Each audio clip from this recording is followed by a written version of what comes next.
Fala, Samurai, beleza? Aqui é Felipe Fontoura e agora a gente vai entender um pouco mais sobre o padrão REST, ok? O REST, esse aqui é uma citação que a gente tirou de um dos artigos que tem na Kaelon, que eu achei bem legal. E o REST é um dos modelos de arquitetura que foi descrito pelo seu autor, né, chamado Roy Fielding, um dos seus principais criadores do protocolo HTTP na sua tese de doutorado. A tese está aqui abaixo até nesse link, legal para quem tiver curiosidade, que foi adotado como um modelo a ser utilizado na evolução da arquitetura do próprio protocolo HTTP.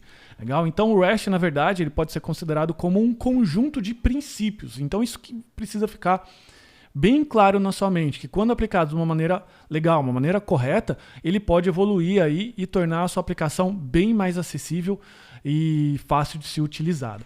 Ok?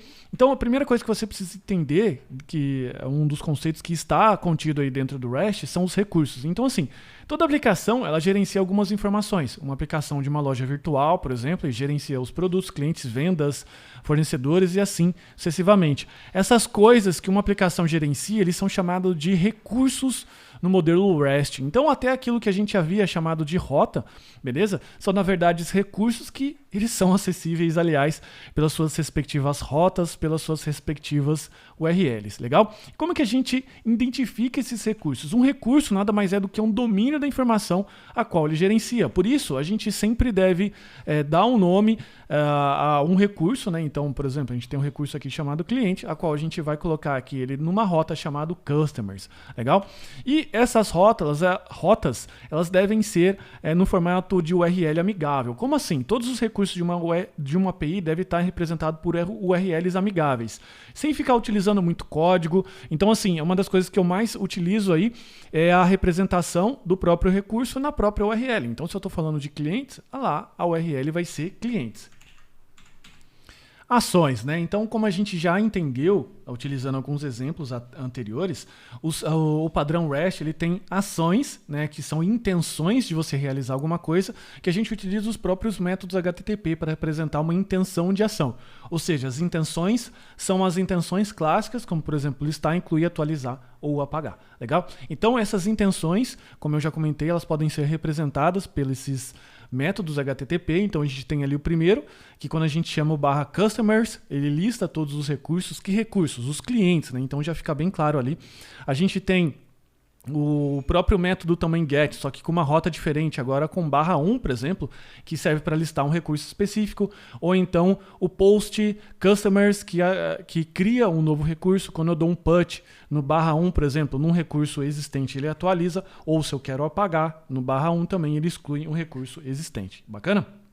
Todas as vezes quando eu chamo uma rota, como quando eu acesso uma rota, ela vai fazer alguma coisa lá internamente. Normalmente fazer alguma alteração no banco de dados. Pode ser alguma dessas alterações que você está vendo.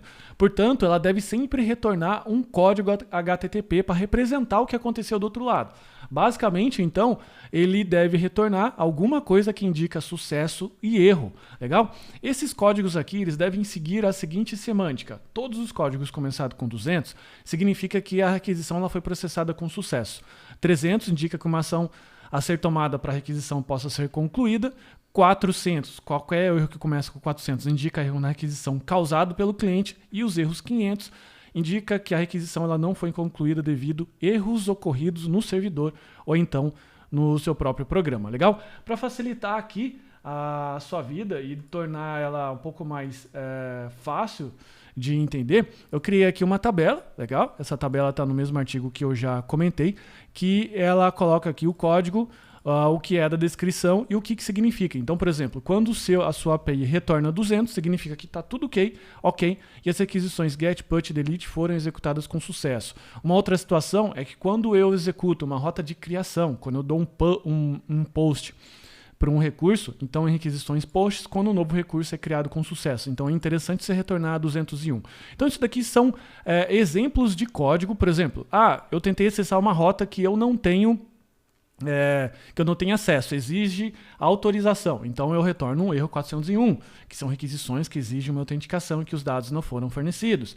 Quando eu não tenho acesso, quando eu fiz o login, por exemplo, mas eu não tenho acesso a um determinado recurso, Então, que eu não tenho permissão, né, de acesso com o recurso solicitado. Então, são códigos que, quando combinados, você também pode colocar isso na sua documentação, vai tornar muito mais fácil a experiência do outro desenvolvedor, nem que esse outro desenvolvedor seja você mesmo, na hora de programar o seu aplicativo, na hora de programar o seu web app. Bacana? E uma das coisas que você precisa entender, que fica aqui um recado bem claro, que o REST ele é um padrão, ele não é um framework, então, portanto, ele deve ser interpretado e utilizado conforme a sua necessidade. Ele pode ser adaptado, né? Então, assim, são conjuntos de boas práticas que não necessitam que você siga a ferro e fogo. É legal você seguir tudo isso, mas muitas das vezes, eu mesmo, por exemplo, não rodo todos aqueles códigos de retorno, por exemplo. Eu retorno lá o 200 ou 400 ou 500, enfim.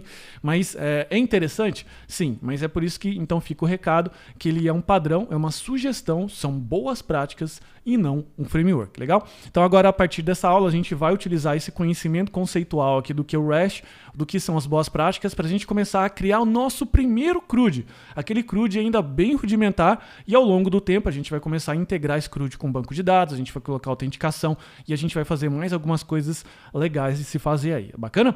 Então é isso, espero que você tenha gostado dessa aula, essa aula aqui é super importante, se você tiver dúvida, sugestão, enfim, é só comentar com a gente lá no clã, que a gente pode responder com a maior prontidão possível, beleza? Então, forte abraço, tchau, tchau.